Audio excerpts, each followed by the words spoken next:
It is the morning of the 19th of September, 1944, and the town of Arnhem is burning. Somewhere beneath the skeletal remains of what was once a Dutch market square, a small group of British paratroopers is huddled inside a shattered brick building. They have been there for 4 days. They were supposed to be there for 2. The bridge, the famous bridge, is held by an SS Panzer division that nobody in London believed was there at all. The radios do not work. Resupply drops are falling directly into German hands. And the men of the 1st Airborne Division, arguably the finest light infantry force in the world, are being systematically destroyed because someone, somewhere, made a catastrophic series of errors. It begins with an assumption. In the weeks preceding Operation Market Garden, Field Marshal Bernard Montgomery's audacious plan to end the war by Christmas 1944, British intelligence received clear photographic evidence of German armored units in the Arnhem area. The photographs showed tanks, unmistakably, and they were ignored, dismissed as unserviceable vehicles unlikely to pose a meaningful threat. The officer who raised the concern, a Major Brian Urquhart, no relation to the fictional television character, was sent on medical leave. The intelligence was buried. The plan proceeded. The scale of what followed, the deaths, the capture of nearly 8,000 men, the collapse of Montgomery's grand design, has been dissected endlessly in the decades since. But what has received far less attention is the extraordinary machinery of improvised warfare that the surrounded British paratroopers deployed in those desperate days.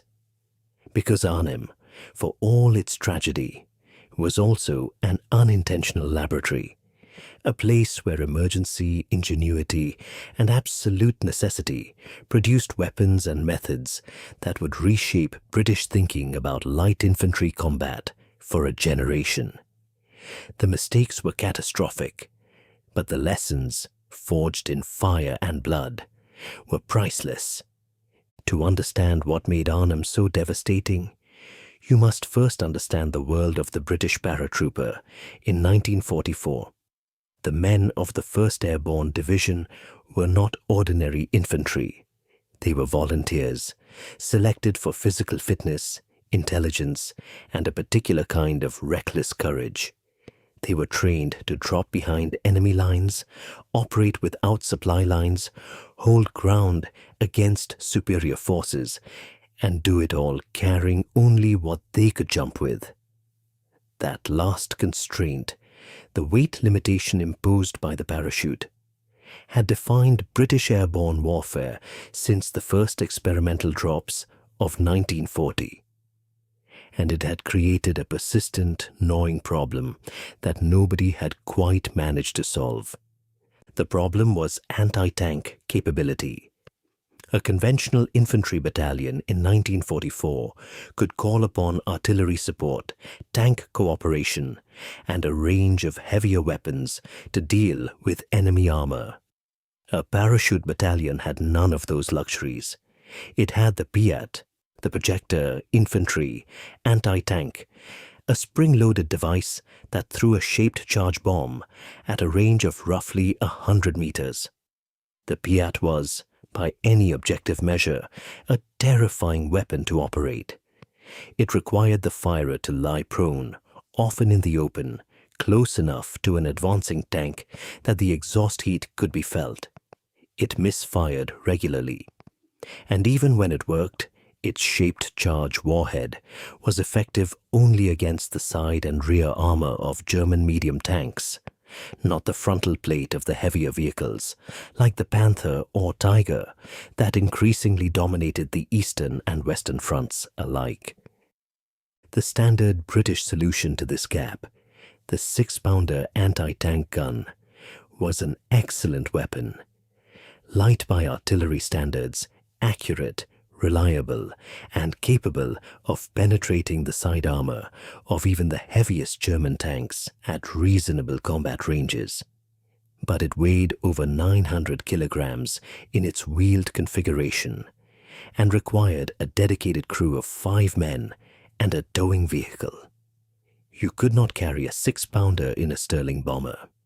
You could not drop one attached to a parachute. And when the 1st Airborne Division landed outside Arnhem on September 17th, 1944, they had left the bulk of their anti-tank assets on the airfields in England, victims of the planning assumption that German armor in the area was negligible. What they found instead were the tanks of the 9th and 10th SS Panzer divisions, veterans of the Eastern Front, equipped with Mark IV Panzers, Stug, 3 assault guns, and a scattering of heavier vehicles, all within easy striking distance of the British drop zones. The encounter that followed was less a battle than a systematic reduction. The SS methodically compressed the British perimeter, street by street, house by house, while the paratroopers fought back with the weapons they had, which increasingly meant weapons they had not planned to use, and some they had not planned to make. If you are finding this interesting, a quick subscribe helps more than you know. It is at this point that the story becomes something stranger and more instructive than a simple tale of military disaster. Because the men trapped in Arnhem, and particularly those holding the northern end of the road bridge under Lieutenant Colonel John Frost, began to improvise with a creativity born entirely of desperation. Among the lessons they were inadvertently teaching the British Army was one that would prove extraordinarily consequential: the power of the improvised incendiary weapon in urban combat. The technique was not new. Partisans and resistance fighters across occupied Europe had employed petrol-soaked bottles, the Molotov cocktail, so named with bitter humor after the Soviet foreign minister.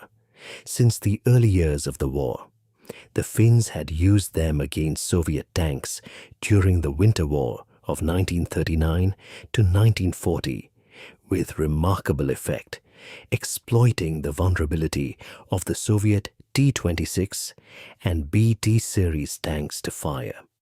The British had even distributed instructions for their manufacture to Home Guard units in 1940, when the prospect of German tanks rolling through Kent seemed entirely plausible.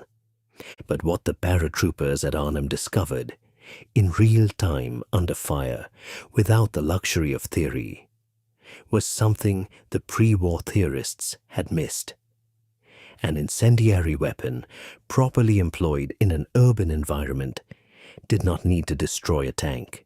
It only needed to force its crew to behave differently. A Mark IV commander who knows that a burning bottle may come through his open hatch at any moment will keep that hatch closed. A closed hatch means reduced visibility. Reduced visibility means slower, more cautious movement. Slower movement means the tank can be engaged at closer range by the PIAT or simply maneuvered around. The incendiary was not in Arnhem a tank killer. It was a tank blinder. And that distinction between destruction and disruption became one of the foundational principles of post-war British thinking about light infantry anti-armor tactics. The physical construction of what the paratroopers were using matters here, because it illuminates just how extreme the resource constraints had become. By the 3rd day of the Arnhem battle, British units in the perimeter had exhausted significant portions of their carried ammunition. Petrol was scavenged from abandoned civilian vehicles, from damaged jeeps, and, in some recorded instances, from the fuel tanks of gliders that had landed nearby. Glass bottles were salvaged from the ruins of Dutch homes and shops. Stoppers were improvised from cloth torn from uniform jackets. The resulting devices were crude by any standard. They were also extraordinarily effective in the confined, combustible environment of a Dutch town whose timber-framed upper floors and dry autumn interiors burned readily.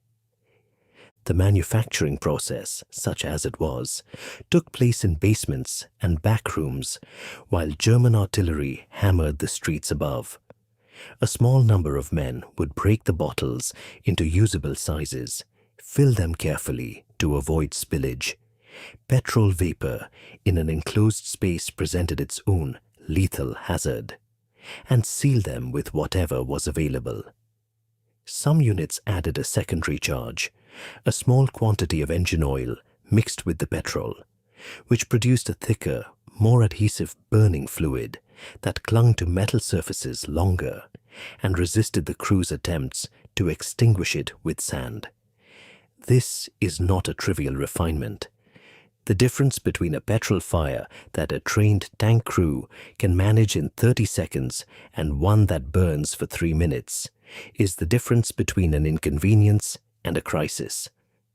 The psychological effect on German armored crews operating in the Arnhem perimeter during those 9 days has been documented in post-war interviews and unit histories, though the picture that emerges is necessarily incomplete. What is clear is that the SS Panzer crews, veterans all, men who had operated against Soviet anti-tank infantry on the Eastern Front, found urban incendiary attack genuinely disorienting in a way that conventional anti-tank fire did not. The randomness of it, the visibility, a PIAT round, if it missed, left a crater. A flaming bottle, if it missed, spread fire.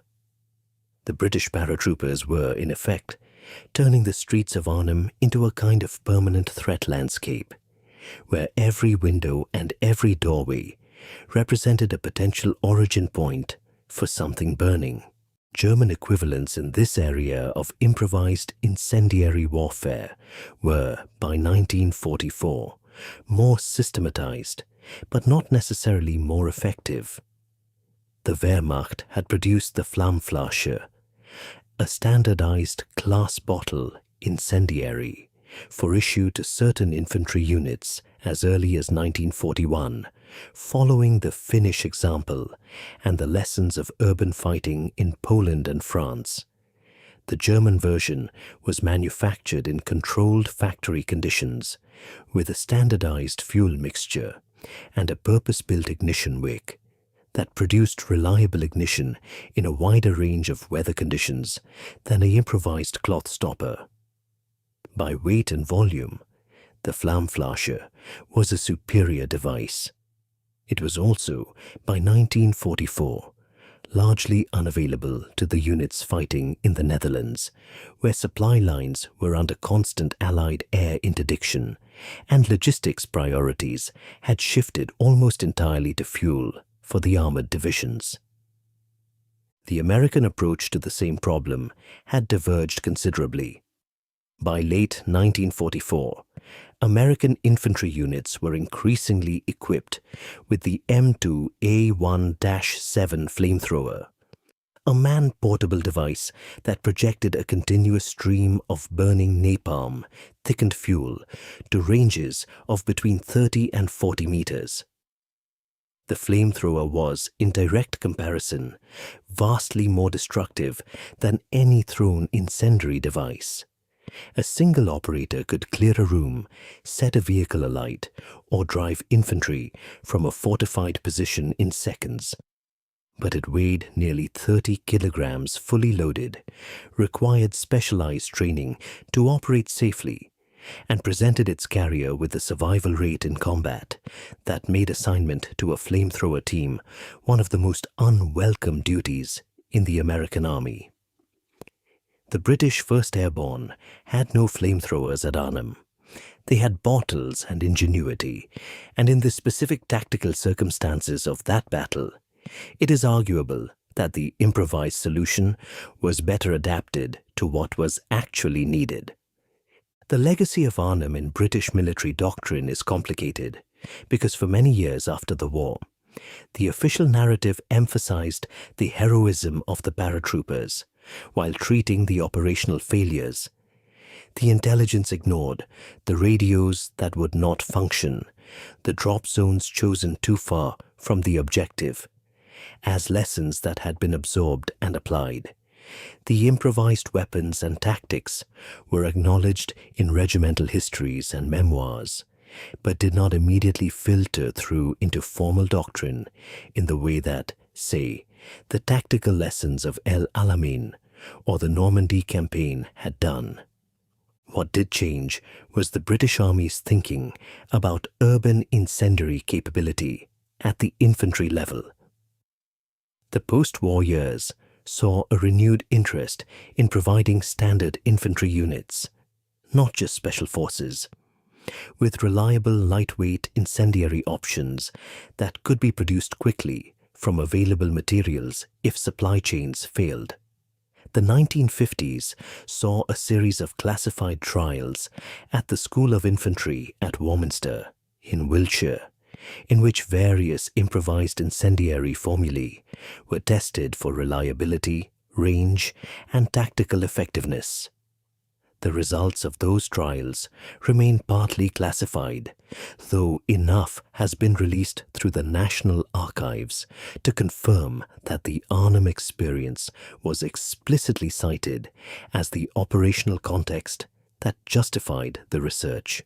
Several examples of the equipment used at Arnhem, the Piats, the surviving Bren guns, the fragmentary personal weapons, can be seen today at the Airborne Museum Hartenstein in Oosterbeek, a small Dutch town a few kilometers west of Arnhem Bridge that formed part of the final British perimeter. The museum occupies the former Hotel Hartenstein, which served as the headquarters of Major General Roy Urquhart, the divisional commander, during the battle. Standing in those rooms, looking at the maps still marked with the shrinking perimeter of the 1st Airborne's last days, it is possible to feel the particular quality of desperation that produced the innovations described here. These were not weapons designed in a comfortable research laboratory. They were made by exhausted, wounded men in the dark, with whatever came to hand. Which brings us back to the burning town. To the morning of September 25th, 1944, when the survivors of the 1st Airborne Division, fewer than 2,500 men out of the nearly 10,000 who had landed 8 days earlier, were evacuated across the Rhine under cover of darkness and rain. They left behind their dead, their wounded, and the bridge that was supposed to end the war. They left behind a tactical failure of almost unparalleled scale in British airborne operations. But they also left behind something else, a body of hard-won knowledge, a set of lessons about what happens when light infantry, stripped of their conventional support, face armor in confined urban ground with nothing but their ingenuity and whatever they can scavenge from the rubble around them. The men who made it back, who eventually wrote the after-action reports, briefed the intelligence officers, and sat down with the staff college lecturers, carried those lessons with them. And the ideas that emerged from their experience shaped British thinking about light infantry anti-armor tactics in ways that persisted well into the Cold War era, when the prospect of Soviet armored columns pushing through the cities of West Germany made the question of how a paratrooper might stop a tank with limited means suddenly very urgent again. The mistake was real. The intelligence was ignored. The plan was flawed. The radios failed.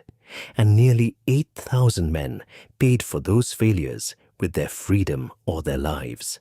None of that should be minimized or sentimentalized. The paratroopers of the 1st Airborne Division deserved better from the staff who planned their operation, and the historical record is unambiguous on that point. But military history is rarely a simple story of failure and success. It is more often a story of what failure teaches, and of the distance between the elegant plan that exists on the map table in England and the burning street in the Netherlands, where the plan has come apart, and someone must still find a way to fight. The men of Arnhem found that way, in basements and broken buildings, with petrol and glass and cloth and whatever else they could lay their hands on. They improvised a form of warfare that was ugly and dangerous and remarkably effective. And in doing so, they turned a catastrophic mistake into something that the British Army would quietly, carefully study for decades. The bridge was not held. The war did not end by Christmas. But the knowledge, the hard, specific, expensive knowledge of what a light infantryman can do with almost nothing, that survived. It crossed the Rhine with the survivors. It found its way into the files at Warminster and the lectures at Sandhurst. It became part of the institutional memory of an army that has always, in its strangest and most defining moments, found a way to make something useful out of disaster. That is the real legacy of Arnhem. Not the famous bridge, not even the extraordinary courage of the men who fought there, but the quiet, persistent, transformative power of a lesson learned at the highest possible price and never quite forgotten.